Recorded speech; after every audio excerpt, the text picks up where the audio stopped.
Before beginning, thank you for listening. We really appreciate you being here today.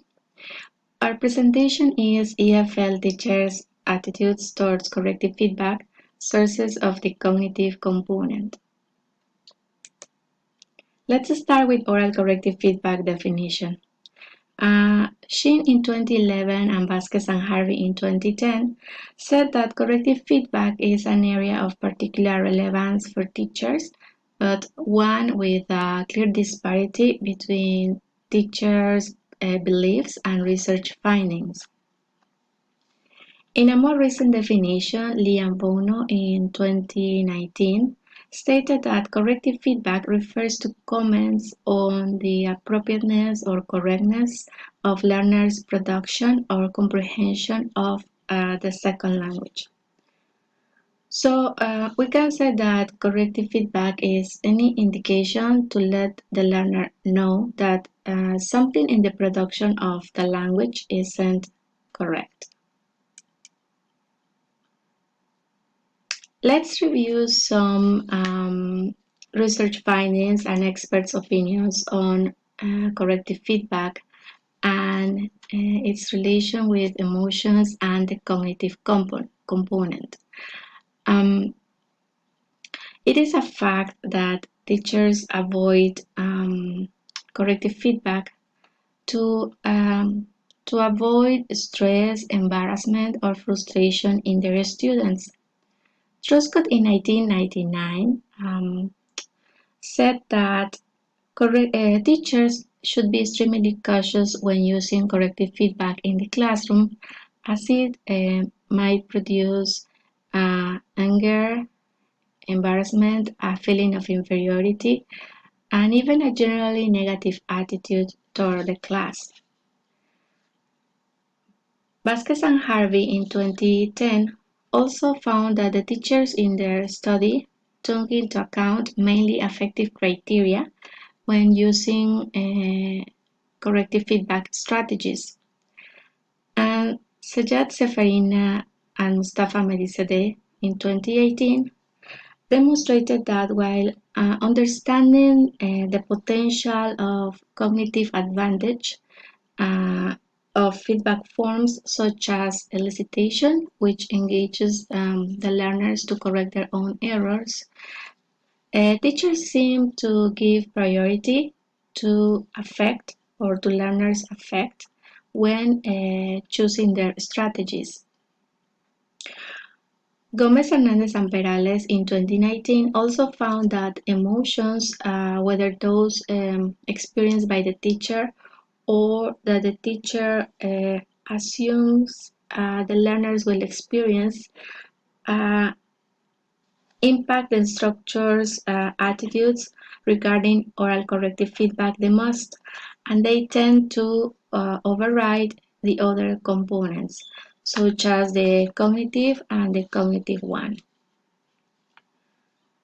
We can see how 20 years later, teachers' practice hasn't changed much, even when research findings suggest that it can be an advantage for the students learning to consider other components such as the cognitive one. This study is aimed at analyzing the cognitive component on instructors' attitudes towards oral corrective feedback in an EFL teaching program by means of a qualitative approach. Two research questions were answered. One was, what are the teacher's knowledge and beliefs about oral corrective feedback? And the other one was, what are the sources of this? By sources, we mean academic profile, degree, teacher training, teacher's experience, and vicarious experience. This is a case study carried out in a bachelor program in ELT in a southern Mexican university. 7 EFL instructors were interviewed. 2 of them were teaching English 1, 2 of them were teaching English 3, 2 were teaching English 5, and 1 was teaching English 7. The interviews were transcribed and analyzed using tables and 8 dimensions. The theoretical perspective used was the model of attitudes by Schiffman and Canuck in 2004, which consists of 3 components: the affective one related to feelings and emotions, the cognitive one related to behavior, and the cognitive one related to beliefs and thoughts. In 2014, Jain retakes these concepts and he regroups them into 8 possible dimensions. The affective component, it refers to emotional response, the like or dislike towards an object of attitude. The cognitive component is a verbal or non-verbal behavior of an individual consisting of actions and or observable responses which are the outcome of an attitude object. And the last one is the cognitive component, which refers to thoughts and beliefs of a person about an attitude object. It is a judgment which conforms the person's opinions of an object. And in this case, when we are talking about the object, we are talking about the use of corrective feedback in the classroom. The error and treatment sequence by Lister and Ranta in 1987 was also adapted for this study to compare the strategies, the timing, and the provider of the correction. And vicarious experience. Vicarious learning is a concept coined by Bandura in 1962, and it refers to learning through observation or modeling without direct reinforcement or punishment of the behavior. And this, for instance, teachers can tend to repeat with their own students those attitudes or behaviors observed in their former professors. Hello, now it's my turn to talk to you about the findings and discussion of our research. First of all, I talk to you about the instructors that participated in our study. There were 6 instructors, 2 women and 4 men, whose ages ranged from 29 to 49 years old. They are hourly lecturers. All of them hold an English language bachelor's degree and a master's degree, 2 of them in education. They all have from 4 to 15 years of experience teaching English as a foreign language in Mexico, and 2 women and 1 man have less than 2 years working in the BA program in English language teaching where we conducted our study. All teachers reported having taken at least 1 continuing education course related to competences or to the use of technology during the last 3 years. And vicarious learning seems relevant since most instructors reported that the fact that they reproduce in their lessons the same teaching models observed in the past by their former teachers. So they put into practice successful practices that they observed in their former teachers or also in peers.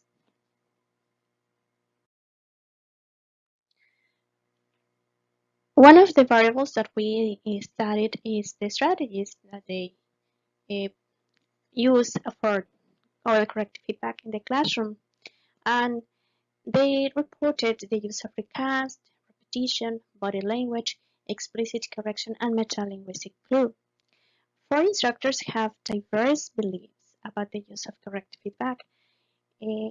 Some of them think that corrective feedback works for learning a language, and other teachers think that it works for both learning and teaching a language. So two teachers don't have a well-established belief or knowledge about the use of strategies. Regarding the timing of provision of oral corrective feedback, one instructor considers that important errors must be corrected immediately. Okay, so he provides the reason of importance of the error. Another teacher believes it is better not to interrupt the learners. The other teachers mention to favor delayed correction, mostly at the end of the class. However, they do not provide any reason for it. Only one out of 6 teachers mentioned that he doesn't have a correction preference, either immediate or delayed, although he didn't give a reason for it either.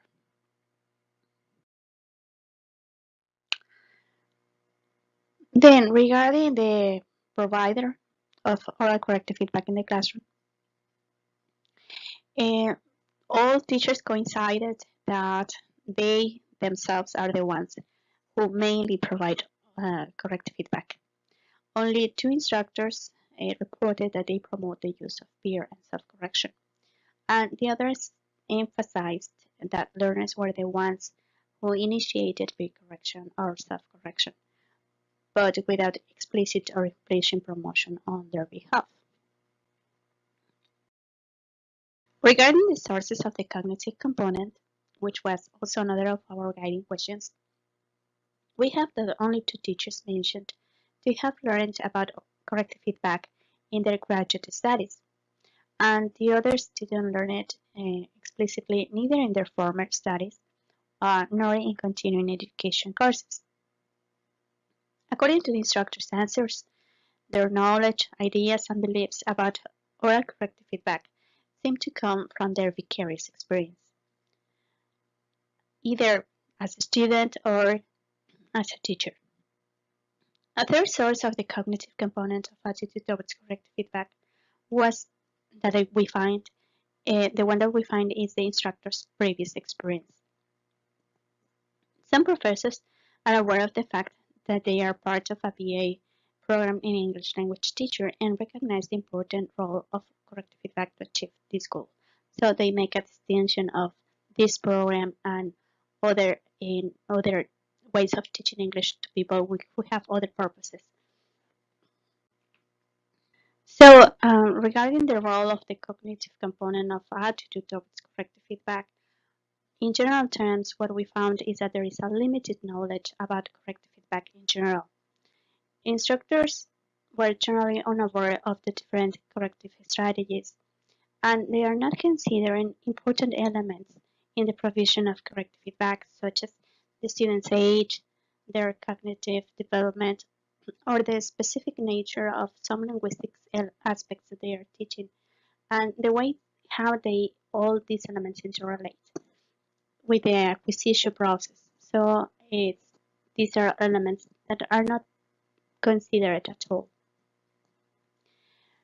Instructors participate in a very limited or they do not participate in teacher development courses and refresher courses on language acquisition or new methods or approaches in ESL or in EFL.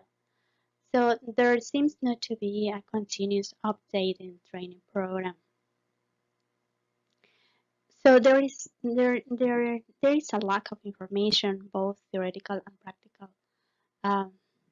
knowledge about corrective feedback, which seems to be covered with their own beliefs, their vicarious learning, and also trial and error personal experiences.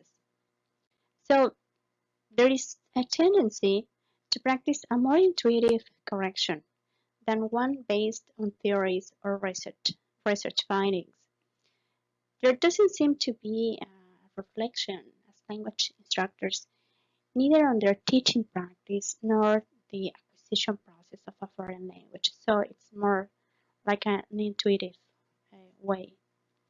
So teachers' attitudes towards different objects of attitude considered in the study seem to be determined by their affective beliefs, since they take into consideration the student's personality and rapport to put corrective feedback into practice in the classroom.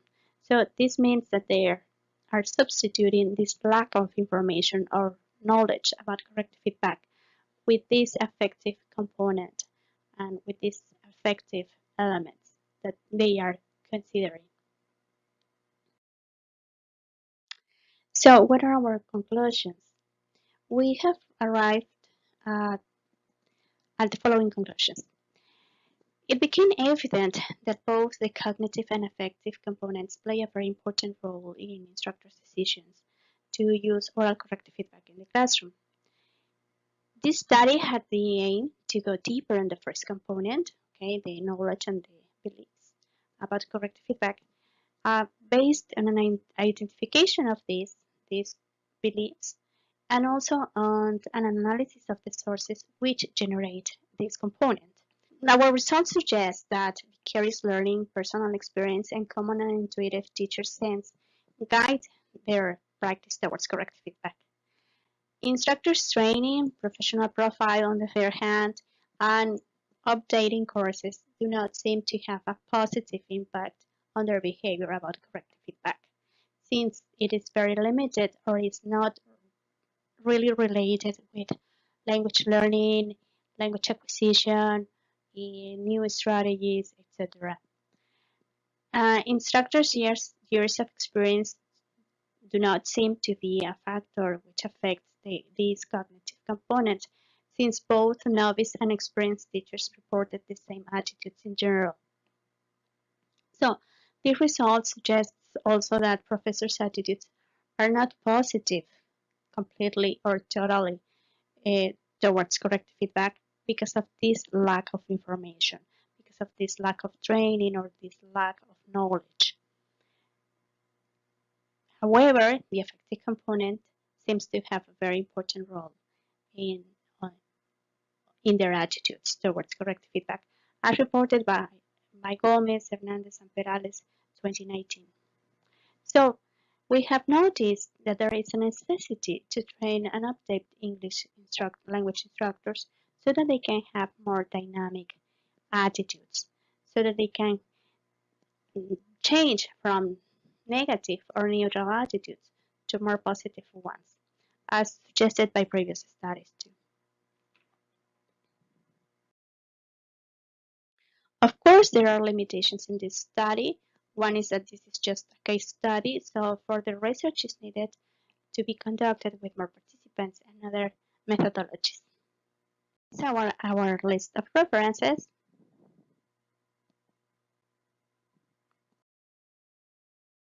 And this is our contact information in case you have any doubt, question, or you want to share with us also your research or your ideas. Thank you very much.